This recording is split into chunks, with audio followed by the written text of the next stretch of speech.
Hello, I'm here with Denis from DAK Group. Denis, a lot of consolidation on the integration side happening, a lot of interesting consolidation. It seems that acquisitions have gone global.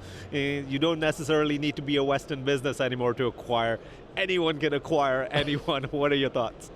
Listen, well, first of all, great to see you again. Yeah. Always pleasure to be here. Look, here's what I see, right? And I saw this in my previous role, the previous company. I can tell you that the consolidation, so the last year, first of all, that was a record in an M&A space. And from what we see right now, the pipeline, the backlog that we see in the M&A space, even just from our group, it's enormous.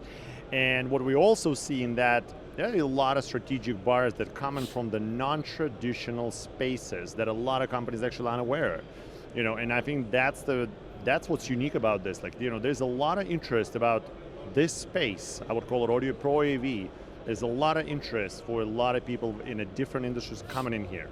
Yeah. And I mean, it's almost, we've seen private equity move into AV, right? We've seen IT move into AV, and obviously AV and AV acquisitions are still continuing. Are we almost at the cusp of acquire or be acquired? Is size going to matter so much in 4 or 5 years that, hey, if you don't have it, you're just not going to be competitive?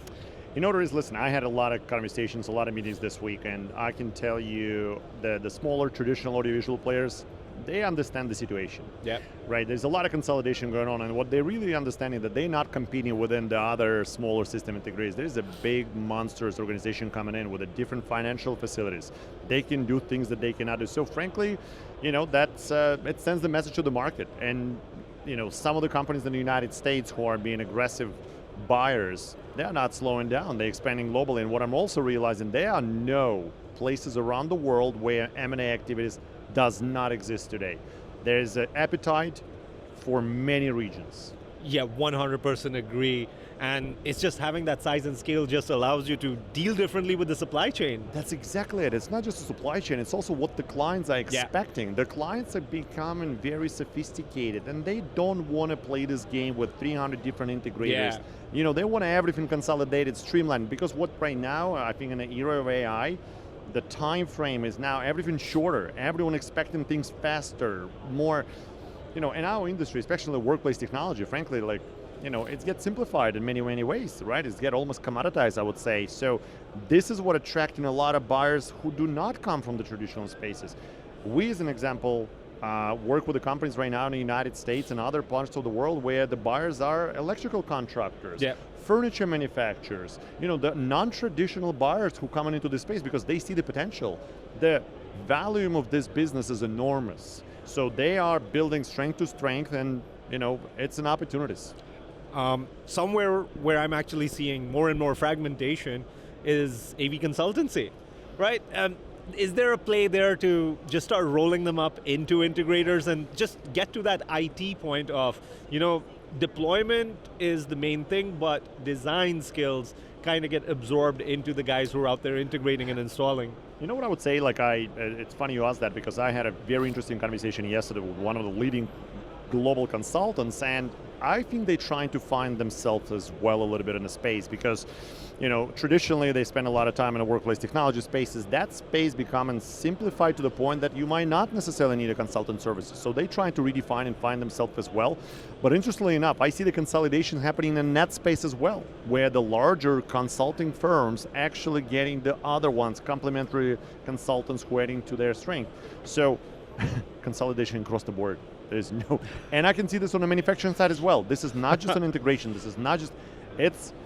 Yeah, we have been seeing that consortium of brands kind of start developing. A lot of them are just kind of banding together. Listen, as I always say, follow the money. Yeah. You will see who's now acquiring the manufacturers. It's also private equity partners. It's research funds. So there's a lot of capital behind those manufacturers, and they do not coming into those spaces for no reason.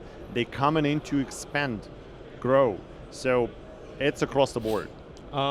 Last question from my side, Denis. Now, obviously, this kind of business climate, business atmosphere, some people might just want to sail off into the sunset, early retirement, sell up, make some cash, make some money, and then just go on to their next venture.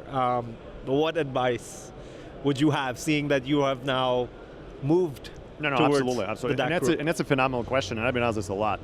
Listen, a lot of businesses that I came across, traditional system integration businesses, a lot of businesses in that current situation where the ownership of the business, people who basically grew that business from nothing, they're now in their late 50s, 60s, they're ready to do something. They might not always have a succession plan. But there are also many of those that wants to do things that they could never done with their own capital. And they are looking for an opportunities to do things. They know how to grow the business. They're very successful entrepreneurs, but now they need some financial support. It could be strategic buyers. So look, I would say my suggestion to any businesses that actually looking to potentially exit or sell, you want to make sure you're working with the right advisor. Don't try to do it yourself, and I'm not selling what we do, but I would say just it's much more complex than a lot of people are, expecting. That's what I would say.